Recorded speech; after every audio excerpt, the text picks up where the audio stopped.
ዓለምን ያስደነገጠው ኦሬሽኒክ ሚሳኤል ከነ ሙሉ ስርዓቱና አቅሙ ወደ ሥራ ይገባል አሉ ቭላድሚር ፑቲን። ከተራቀቁት የጦር መሳሪያዎቻችን ብዙ አዳዲስ ነገሮችን በቀጣዩ ዓመት ጠብቁ የሚል መልእክትም አስተላልፈዋል። እየተጠናቀቀ ባለው 2025 300 ከተሞችንና አካባቢዎችን ከዩክሬን ጦር ፈልቅቀን ተረክበናል ሲሉም ተደምጠዋል። የጠላትን ጦር እየፈጨ በኔቶ የጦር መሳሪያዎች የታጠረውን ጠንካራ የመከላከል ወረዳ እየሰበረ ጦራችን ወደ ግቡ ቀርቧል ብለዋል የሩሲያው ፕሬዝዳንት። በሩሲያ ወታደራዊ ጉባኤ ላይ ያደረጉት አስደማሚ ንግግር ለሰሜን ኮሪያ ጀግና ወታደሮችም ምስጋና ያቀረቡበት ነው። ትከሻ ለትከሻ አብረውን ተዋደቁ ብለዋቸዋል። ከፒዮንግያንግ የመጡትን ጀግና ወታደሮች በተመለከተ ሲናገሩ ለአውሮፓ ሰዎችም መልእክት ነበራቸው።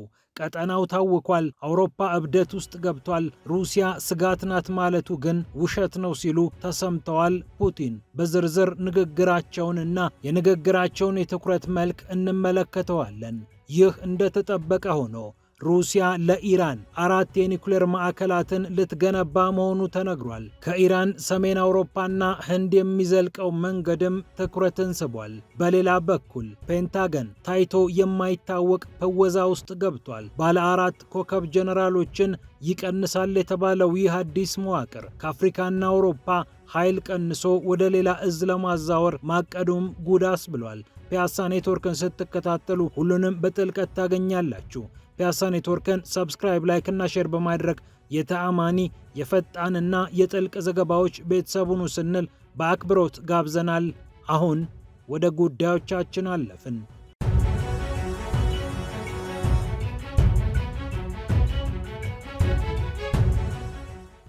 የሩሲያው ኦሬሽኒክ ሚሳኤል ከነ ሙሉ ስርዓቱና አቅሙ 2025 ሳይጠናቀቅ ወደ ሥራ ይገባል ላሉ ቭላድሚር ፑቲን። እጅግ የተራቀቀው የሩሲያ ወታደራዊ ቴክኖሎጂ ከኒኩሌር ያልተናነሰ ጥፋት በሚያጠፉ ሚሳኤሎች የተከበበ ነው ብለዋል።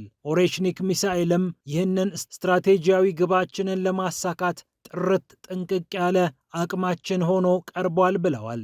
ሌሎቹም የትም ድረስ የሚወነጨፉ ክሩዝ ሚሳኤሎች እንዲሁም ቡሬቬስኒክ ሚሳኤል፣ ፖሴዶን የባህር ድሮን ከአቅሞቻችን መካከል የሚጠቀሱ ናቸው ብለዋል። ባለፈው ዓመት በዩክሬን ላይ የተሞከረው ኦሬሽኒክ ሚሳኤል እጅግ አደገኛ ጥፋት ያደረሰ ከኒኩሌር ያልተናነሰ ፍንዳታና መናወጥን የሚያስከትል እንደሆነ ቭላድሚር ፑቲን መናገራቸው ይታወቃል።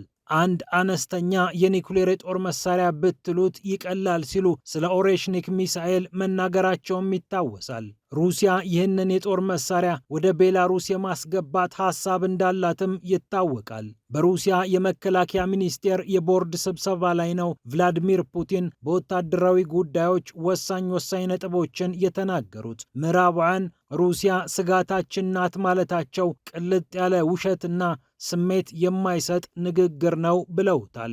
አውሮፓ ራሱን እያደራጀ ጦር መሳሪያ እያከማቸ የህዝቡንም አእምሮ በጦረኛነት መንፈስ እየጠመቀ ይገኛል ያሉት ቭላድሚር ፑቲን ሩሲያ እንደተባለው ስጋት አለመሆኗን በድጋሚ አረጋግጠዋል። ራሳቸው ለግዙፍ ጦርነት እየተዘጋጁ እኛን ይወጉናል ወይም ሊወጉን ይችላሉ ብለው ይጨነቃሉ ሲሉም ተሳልቀውባቸዋል። ቭላድሚር ፑቲን በጉባኤው ላይ ወታደራዊ ግቦቻችን ከዳር ይደርሳሉ ሲሉም ተደምጠዋል። በመከላከያ ሚኒስቴር የቦርድ ስብሰባ ላይ የጀመርነው ወታደራዊ ኦፕሬሽን መስመሩን ሳይስት ያለምንም መዛነፍ እየተጓዘ መሆኑን ላረጋግጥላችሁ እወዳለሁ ብለዋል። ከ300 በላይ ከተሞችንና አካባቢዎችን ጦራችን በቁጥጥር ስር አውሏል። በኔቶ መሳሪያዎች የተዋቀረውን በብዙ መልኩ የተደራጀውን የጠላት ኃይልን እየገረሰሰ ወደፊት እየገፋ ያለው ጦራችን በአስቸጋሪ መልክዓ ምድርና ሁኔታ እጅግ ከፍተኛ ድል አስመዝግቧል ሲሉም ተናግረዋል። በጥቅሉ ጦራችን የላቀ ወታደራዊ አፈጻጸም አሳይቷል። ወታደሮቻችን ከባድ በሆነ ሁኔታ ውስጥ ታላቅ ውጤት ማምጣት እንደሚችሉ አረጋግጠዋል ብለዋል። ይህ ሁሉ መሆን አልነበረበትም። ቅድሚያ ለዲፕሎማሲ ቦታ እንሰጣለን። የዩክሬኑ ጦርነት እንዲህ ከመሆኑ በፊት ይህ እንዲሆን ተማጽነን ነበር። የሰማን አልነበረም። አሁንም ወታደራዊ ግቦቻችን ዳር ይደርሳሉ ስንል መሰረታዊው የጦርነቱ መነሻ መቅረት አለበት ብለን በማሰብ ነው ብለዋል። ዩክሬን ኔቶ እንዳትገባ፣ በዶንባስ የሚገኘውን የሩሲያ ቋንቋ ተናጋሪ እንዳትበድል ስትወተውት የነበረችው ሩሲያ ምርጫ አጥታ ወደ ጦርነት መግባቷም ይታወሳል። ጦራችንን ማደራጀት፣ ማጠናከር ያስፈልገናል። አዳዲስ ሚሳኤሎቻችንና የሚሳኤል ስርዓቶቻችንም የበለጠ እየተሻሻሉ ይቀጥላሉ። ነገር ግን እጃችን ላይ ያለው ቴክኖሎጂና አቅም በራሱ ትልቅ ነው ብለን አንቀመጥም። የበለጠ እያዘመንን እያሻሻልን እንሄዳለን ብለዋል። መላው ዓለም የሩሲያን ጦር በተመለከተ ያለው ስሜት የሩሲያን ሉዓላዊነትና ነፃነት የሚያስጠብቅ እንደሆነ ያምናል ብለዋል። ስል የሆኑ የመድፍ ስርዓቶቻችን ከሚሳኤሎቻችንና ከሌሎች ዘመናዊ ቴክኖሎጂዎች ጋር በመጣመር ድሮኖችንና ሮቦቶችን ጭምር ይዘን በጦር ሜዳ የበለጠ እየተዋጋን እንቀጥላለን ብለዋል። የኒውክሌር ኃይላችንም በአግባቡ ይደራጃል በማለት ተናግረዋል። ፑቲን በንግግራቸው የሰሜን ኮሪያ ወታደሮችን አለማንሳት አልቻሉም። የሰሜን ኮሪያ ጀግና ወታደሮች ኩርስክ ክልላችን ውስጥ ገብቶ የነበረውን የዩክሬን ጦር በማስወጣት ረገድ ትልቅ ሚና ተጫውተዋል። ጓዶቻችንን እናመሰግናቸዋለን። የሰሜን ኮሪያ ሪፐብሊክንም እንዲሁ እናመሰግናለን ብለዋል። ከሩሲያ ወታደሮች ጋር ትከሻ ለትከሻ ተናንቀው ለነፃነታችን ሰርተዋል። ከልብ ምስጋናችን ይድረሳቸው ሲሉ ከኪም ጆንጉን በኪም ጆንጉን ቀጭን ትዕዛዝ ወደ ሩሲያዋ ኩርስክ ክልል ገብቶ የነበረውን የዩክሬን ጦር ለማስወጣት በተደረገው ተጋድሎ ከፍተኛ ሚና የተጫወቱትን የሰሜን ኮሪያ ወታደሮች አመስግነዋል። ቭላድሚሮቪች ፑቲን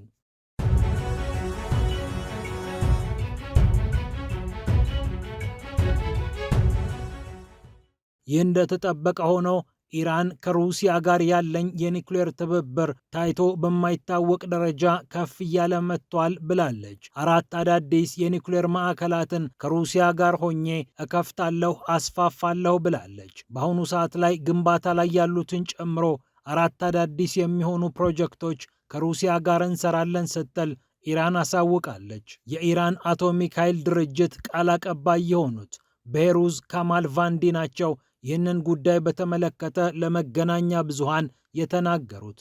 ከሞስኮ ጋር ያለን የኒውክሌር ፕሮጀክት ሥራ ተጠናክሮ ቀጥሏል። በሚሊዮን የሚቆጠሩ ኢራናውያን ብርሃን ያገኙ ዘንድ ሞስኮ ታግዘናለች። 4 የሚሆኑት ከሩሲያ ጋር የምንሰራቸው የኒውክሌር ማዕከላት 20,000 ሜጋዋት የማመንጨት አቅም አላቸው። ለኢራን ብርሃን ይሰጡ ዘንድም ወደ ግንባታ ገብተዋል ብለዋል። ለሰላማዊ አገልግሎት የኒውክሌር ኃይሌን እየተጠቀምኩ እገኛለሁ የምትለው ኢራን አሁን ደግሞ ከሩሲያ ጋር በመተባበር ይበልጥ ይህንን አቅም ለልማት ለመጠቀም ቆርጬ ተነስቻለሁ። ሞስኮም በሚገባ እያገዘችኝ ትገኛለች። ከሞስኮ ጋር ያለኝ ወታደራዊ ትብብርም ጫፍ ላይ ደርሷል ብላለች። ቴህራን ሌላ ይፋ ያደረገችው ነገር የሰሜን ደቡብ የትራንስፖርት ኮሪደርን ይመለከታል። ይህ ልዩ የትራንስፖርት ኮሪደር ህንድን፣ ኢራንን፣ አዘርባይጃንን እና ሩሲያን ከሰሜን አውሮፓ ጋር የሚያገናኝ ነው። ይህ የትራንስፖርት ኮሪደር የተለያዩ ምርቶችን ወዲህና ወዲያ ለማድረግ የሚጠቅም ሲሆን ጊዜን የሚቆጠብ ምርታማነትንና ንግድን የሚያጧጡፍ ነው ተብሏል። የሰሜን ደቡብ የትራንስፖርት ኮሪደር በመባል የሚታወቀው ይህ ኮሪደር በተለይ በኢራን እና በሩሲያ የበለጠ እየተገፋ እንደሚገኝም ተሰምቷል።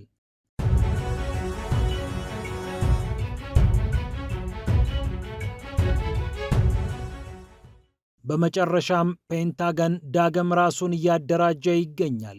ከአውሮፓና ከአፍሪካ ኃይል ቀንሶ ወደ አሜሪካ አካባቢ ልዩ የኃይል ስምሪት ለማድረግ እንዳቀደም ተሰምቷል። ዋሽንግተን ፖስት እንደዘገበው አሜሪኮም የተሰኘ ልዩ እዝ ይቋቋማል።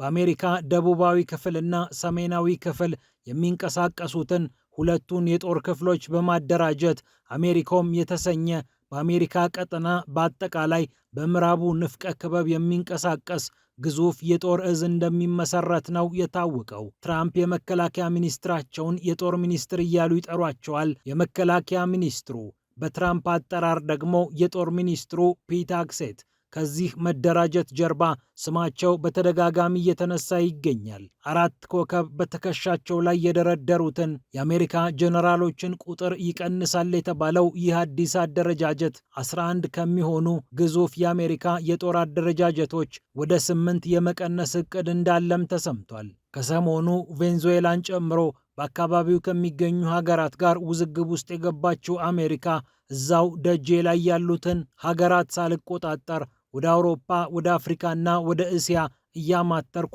አልኖርም የሚል ስሜት ውስጥ የገባች ይመስላል። የአርክቲክ እዝ የሚባል ልዩ እዝ የማቋቋምና አሜሪኮም ተብሎ በተጠራው በአዲሱ እዝ ውስጥ የማካተት ፍላጎት ቢኖርም ይህ ግን ለጊዜው ገሸሽ እንደተደረገ ታውቋል። ምናልባት ከሩሲያ ጋር ብዙም ላለመፋጠጥ ፈልጋ ሊሆን ይችላል ዋሽንግተን። አውሮፓ ከሩሲያ ስጋት አለብኝ ካለ ራሱን ችሎ ይከላከል እያለች አቋም እየወሰደች የምትገኘው አሜሪካ በቅርቡ ይፋ ባደረገችው ስትራቴጂክ የብሔራዊ ደህንነት ሰነዷ ላይ ከሩሲያ ጋር በመከባበር ላይ የተመሰረተ ስትራቴጂክ ግንኙነት እንዲኖራት እንደምትፈልግም አሳውቃለች። በአንጻሩ እስከዛሬ ብዙ ትኩረት ባላደረገችባቸው በደቡብ አሜሪካና በሰሜን አሜሪካ አካባቢ በሚገኙ አካባቢዎች ጦሯን የበለጠ የማዝመት እንዲሁም ጥቅሞቿን የመጠበቅ ፍላጎት አሳይታለች።